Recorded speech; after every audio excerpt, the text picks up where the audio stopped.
You want to start us off? Well,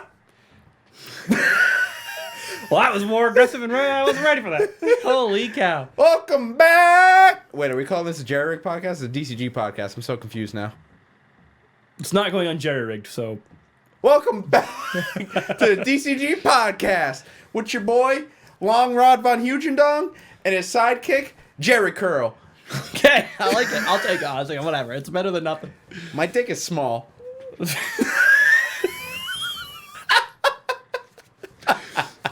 is a gaming podcast. Right? Good. Well, Randy, it's been a week. Yeah. Yeah, it's not done yet, and the internet, It's dying. depending on what you're looking at, is bad. Real bad. So, but right now, we're going to talk about one thing. Pump those brakes. Yeah, give them a little bit of... And we are going to talk about The Last of Us 2. Do we have And to? the craziness that it has been. Do we have to? No. We don't need to. But we're gonna. But we're gonna do it. We're gonna risk it. So, forewarning, I have personally not played the game yet. We're not going to be talking about necessarily the quality of the game, but like the just insanity behind the reaction to it. All over the place. This is one of the most... People are comparing this to like the divisiveness of BioShock Infinite. Not even close. Yeah. BioShock Infinite was like... See, the thing BioShock Infinite had its people who said, oh, this is a masterpiece, and people who said, oh, this is a bit overrated. I think the difference between BioShock Infinite and like The Last of Us specifically is at least BioShock still felt like BioShock in a way. Okay. But from what I'm seeing, people are saying The Last of Us 2 feels like The Last of Us up until a point. Right. And then the rest of the game is... Yeah, there seems to be... there's way more division. That's what point I'm trying to make. Way more division about this game than I've seen. I don't want to talk about Division. I In a want to talk about very... The Last of Us. We can talk about the division and Ooh, how let's bad that game is. And its sequel's bad. I like the sequel. Shut up, Randy. Let me rephrase that. I liked the sequel. Yeah. So The Last of Us 2. This game came out, and first thing, let's kind of go through this order of events here. The game came out. No, sorry, before the game came out, the review embargo got lifted. And the review embargo already sucks. The thing was, people couldn't talk about anything past the first 5 hours of gameplay. Yeah. The average reported time of this game, at the minimum, is about 25 hours. Yeah. So basically, critics couldn't talk about 4/5 of the detail of a game. That's really good. That is so dumb and horrible. Could you imagine we'll take, say the Ocarina of Time gets released today, and you can only talk about Child Link. There is such a lot of what happens as a young kid in that game Matters and a lot more of, once you grow up. Yeah, a lot of the setup to the early part of that game, not even half, but the early maybe quarter of that game, makes the back 3/4 better, or in some games worse. Yeah.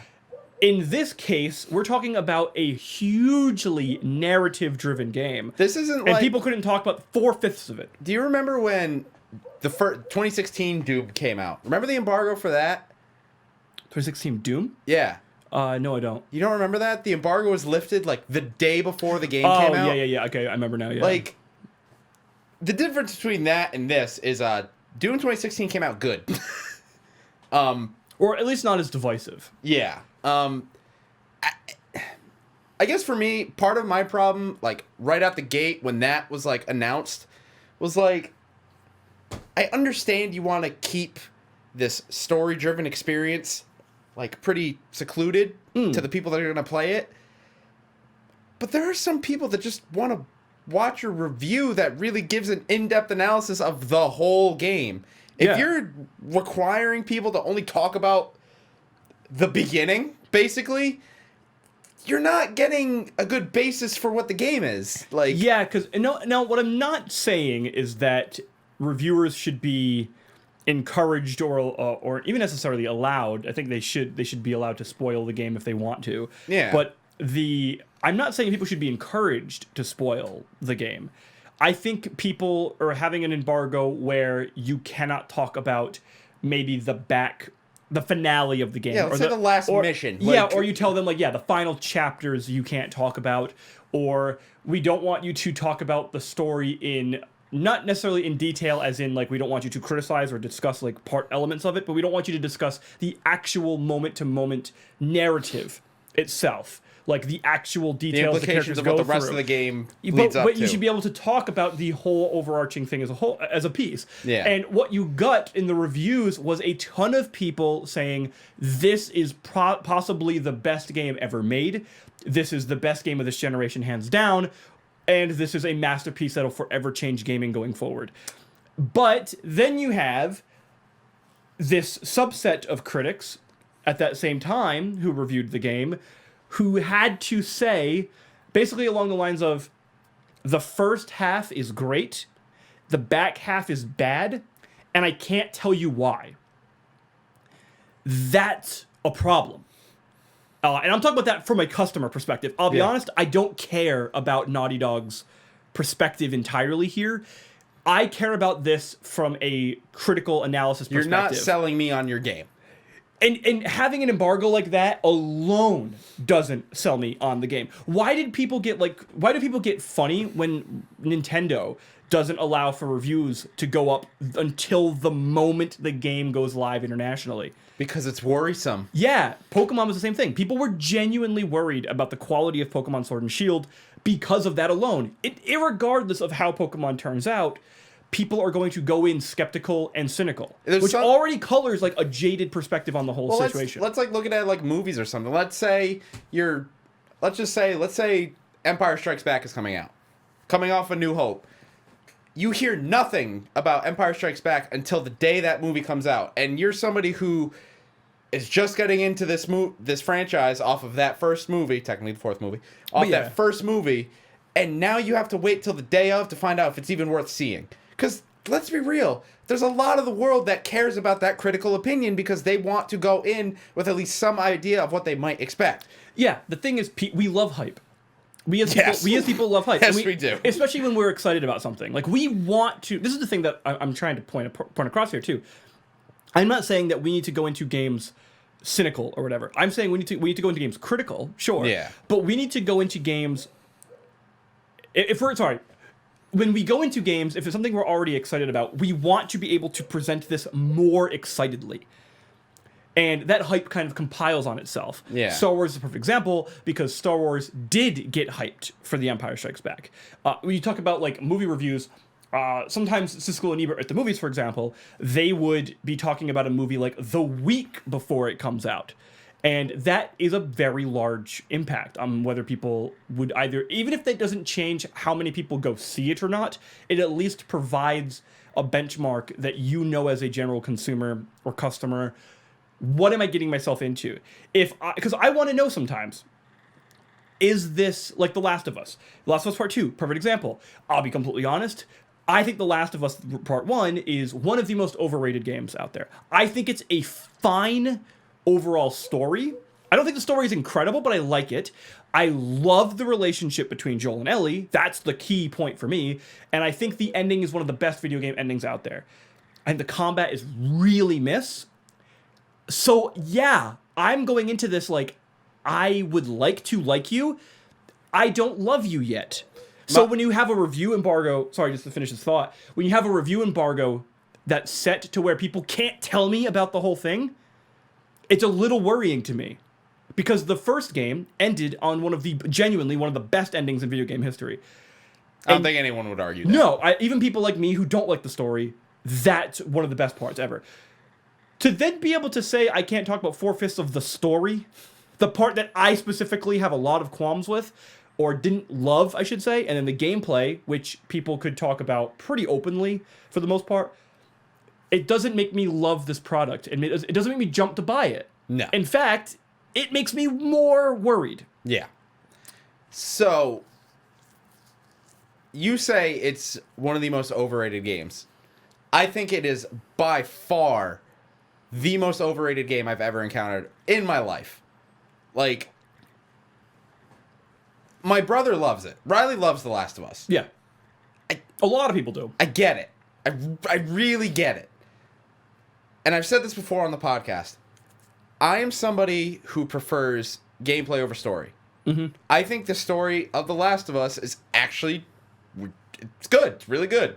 Like the last half of the story, I think is really good. I think the first half's pretty by the numbers, like whatever, yada yada yada. It gets you to the point. It's actually very formulaic. Yeah. Yeah. But the problem is the game is such a fucking slog to play, and I know people disagree with that. It's supposed to be slow. It's supposed to be this. It's supposed to be that. Okay, well then it just does it bad. Like it doesn't do it nearly as fun or inventive. Like. You're not showing me anything new. You're showing me cover-based stealth. So the thing is, I've always just hated that argument anyway. Because, like, we saw this with Resident Evil. Where Resident Evil people used to always say, relax, dog. Resident Evil used to always say, or people who liked Resident Evil used to always say, like, the gameplay's intentionally bad. That's a really bad dumb argument. Decision to make. Like, we want to make our gameplay bad so you don't do it. Why? Like, yeah, it's a horror game. You want to avoid combat. Make combat difficult or hard to overcome. Make the enemies genuinely terrifying. Nemesis. And they do it in Resident Evil 3. They literally do it while making the combat better. And yet, name me a creature or villain who's more renowned as being feared by people in the Resident Evil franchise than Nemesis. Name me someone more. You can't. Any creature more. You literally can't. Right. And yet, that was the game that had such leagues ahead better combat than 1 and 2, right? So The Last of Us Part 1 did combat genuinely pretty poorly. And I know what it was going for. It was trying to go for encouraging stealth play. It didn't. And and again, I'm not trying to like rip this first game apart, but like it just didn't do it well. Yeah. So the second game, we get this review embargo. It's incredibly limited. And then the game comes out. And people get to play it for themselves. And for the first day, it's overwhelming praise. And by a lot of reviewers' own admission, that first 10 hours is apparently really good. It's, overwhelmingly is what I'm hearing. There are some people who criticize some of the gameplay, who criticize some of the, we get to use the big word, ludonarrative dissonance again, which basically just means, if you don't know, that the gameplay that you're interacting with doesn't match the theme of the story. So in The Last of Us, violence bad, and yet the gameplay violence is really fun and engaging. Yeah. Like, now ludonarrative distance actually can become really effective, Spec Ops: The Line, which this game is actually, by the way, I want to give The Last of Us 2 a lot of credit. People are comparing this game to BioShock Infinite and Spec Ops: The Line a ton. I'm just glad Spec Ops: The Line is getting brought up. Yeah, because that game is actually stellar. Incredible from a story perspective. If you have not experienced the white phosphorus, you're not living. It's such a great game. Like, the gameplay itself is really formulaic. It's really straight up like COD. But to be fair, COD gameplay's fine. That's never been the problem. I think a lot of people have had. At least like the gunplay and everything is fine. Spec Ops: The Line, man, it's like it's incredible. It's a lot of fun. It's a lot of fun. So I'm glad that game's getting brought up. Yeah. So that day happens. The next day, people start to get to the back half. People are still in quarantine because of the virus. People are unemployed right now. People are playing games a lot. And it just goes to hell. And now you get this problem. Not even like, so let me phrase this, right? Not even like goes to hell. It literally was almost like in the blink of an eye, you could have refreshed the page on Metacritic and everything went to complete shit. Obnoxiously. So let's take a look. I'm going to just, hello? Metacritic?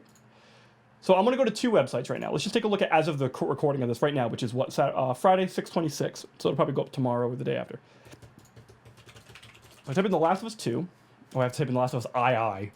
Oh, for fuck's sake. It's currently sitting at a 94 Metascore from the critics and a 4.6 from the user score. Now, granted, we have to acknowledge a good chunk of those negative reviews are 0 out of 10s that are probably just review bombing and trolling. Yeah. This game is clearly not a 0 out of 10. Just just looking at the game, I made the claim at the beginning of this year in my review for the Final Fantasy VII, or I didn't do a review on 7 Remake. I have a script for it and never did it.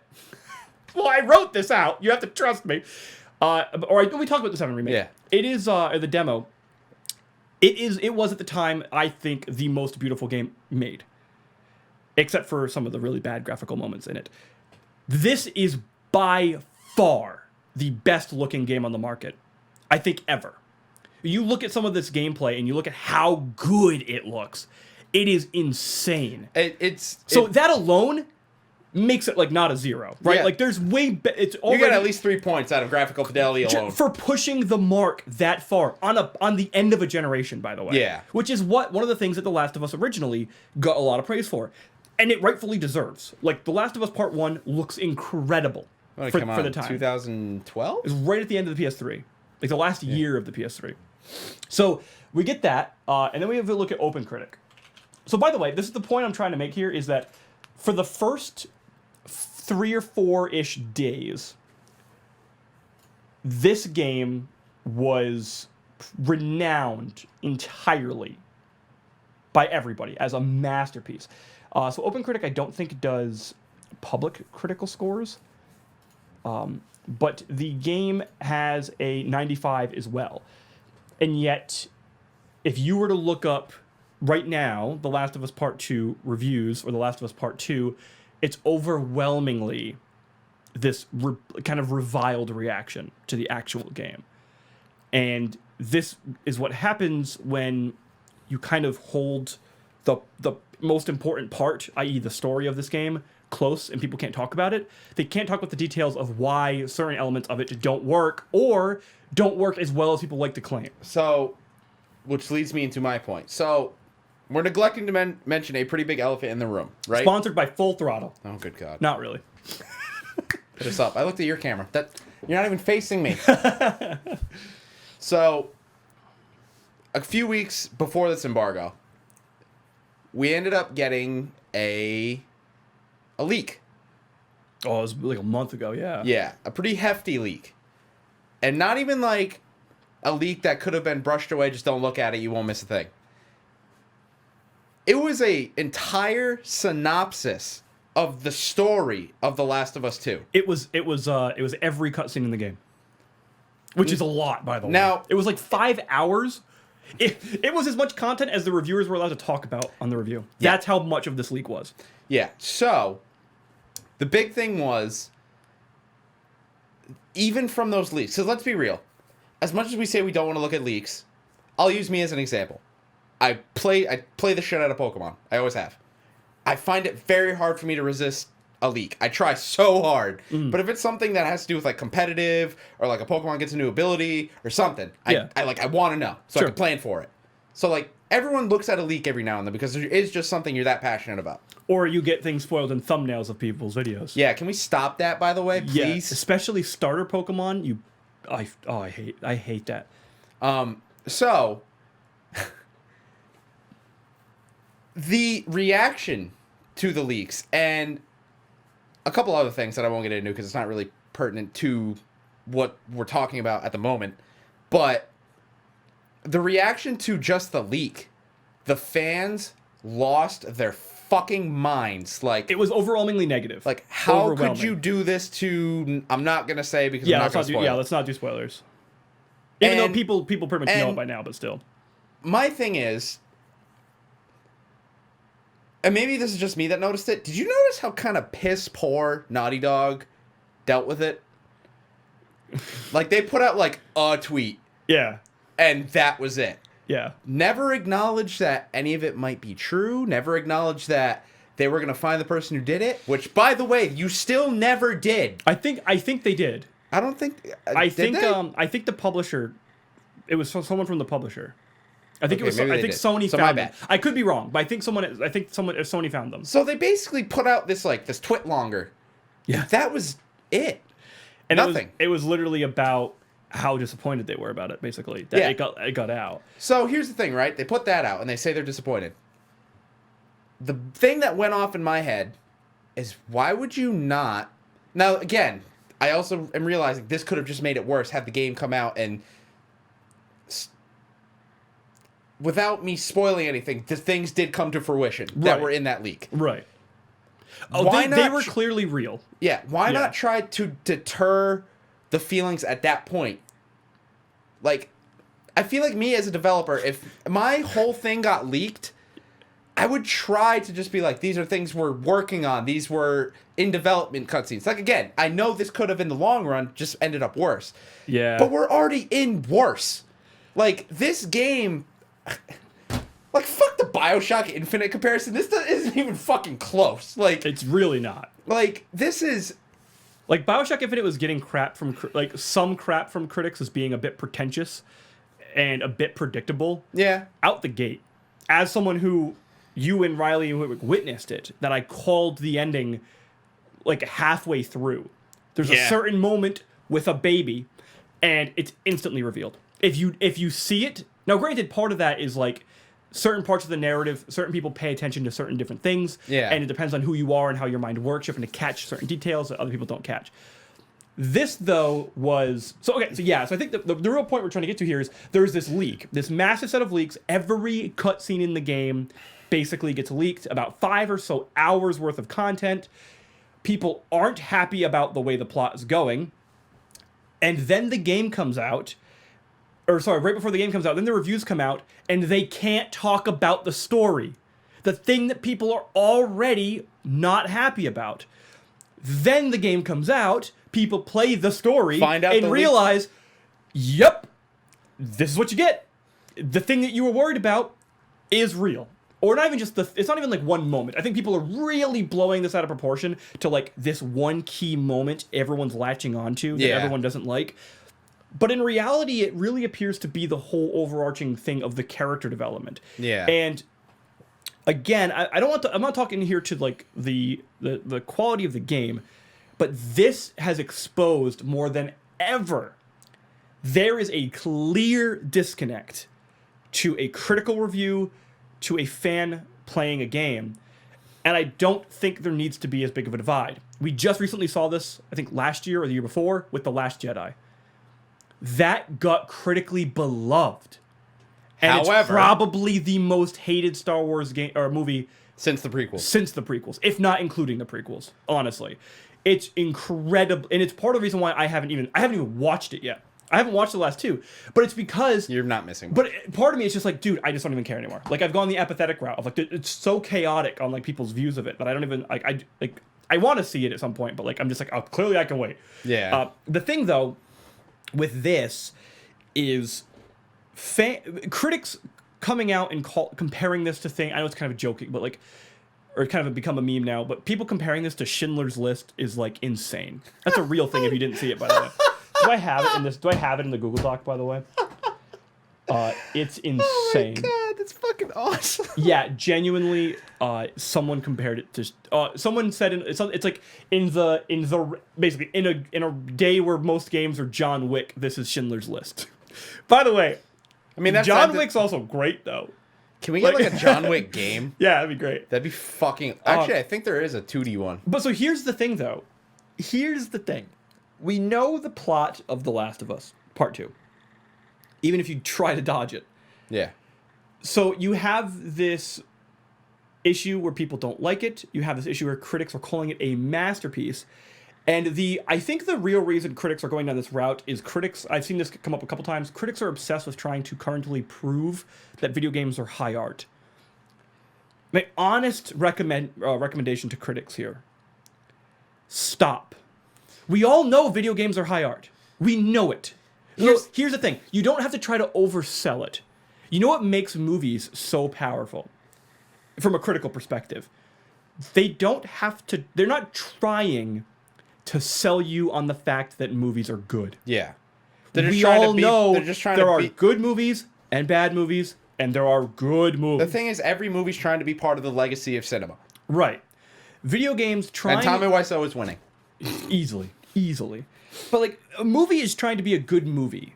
The Last of Us Part 2 is, even in their own creative director's, like, own ambition, is trying to put gaming in the public eye, to put it out there. It's the largest entertainment industry on the planet. What If more it do you wasn't in need? the public eye, we wouldn't have 8-year-olds sitting at a fucking restaurant playing Fortnite every fucking day. Dude, Like we wouldn't be destroying film in money. we wouldn't be putting esports on ESPN. Like Right, like we're doing great. What hurts us, the gamers, I hate that now. Actually, I don't know how much I hate it, but like what hurts the gaming industry as a whole is critics trying to claim something's bigger than what it is. Because let's be real, here's the synopsis for The Last of Us Part 2. Hate is bad and violence is bad.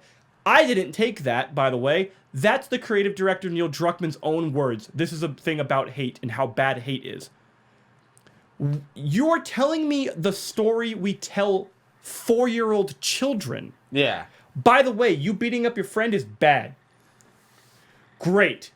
That's not high art. That's a basic human understanding. If we want to look at stuff that's high art, let's really, especially from a narrative perspective, let's talk about something that is reverently engaging on all fronts and be critical of the parts that aren't great, that could be better. The second we stop trying to make gaming bigger than what it is, it will become bigger than what it is. Because people then just try to make great experiences for no other reason than to make them. Also, let's be real, right? You know, gaming's hit this point when, especially even in our local area, like in Connecticut, you can go to a movie theater and rent a movie theater room for a party and play video games in a movie theater. Literally play LAN parties there. Yeah. Like, I agree with you. There's this clear problem where, like, developers and publishers and everyone seem to think that the world still thinks games are a joke. Newsflash. Nobody's saying that. You know the people who are saying that? The people who will be dead in 10 years. The people who don't understand. Yeah. The people who have never played a game in their life and don't clearly understand what a game means when you're in it. Right. Like, they've never played a game. And the only way I've been able to, like, describe it to, like, either people I work with or, like, people of an older generation that I've met is I tell them, take the feeling you have when you watch a good movie, but extend that time into a more, like, interactive form. Right. Like, take what you feel during the powerful moments of something like Citizen Kane, but put it into something like Zelda. Like, imagine... It's just so funny to me. It frustrates the hell out of me. That's a hilarious comparison for Citizen Kane and Zelda. It frustrates the hell out of me. The other thing, though, here's the deal. Video games storytelling is not as good as film.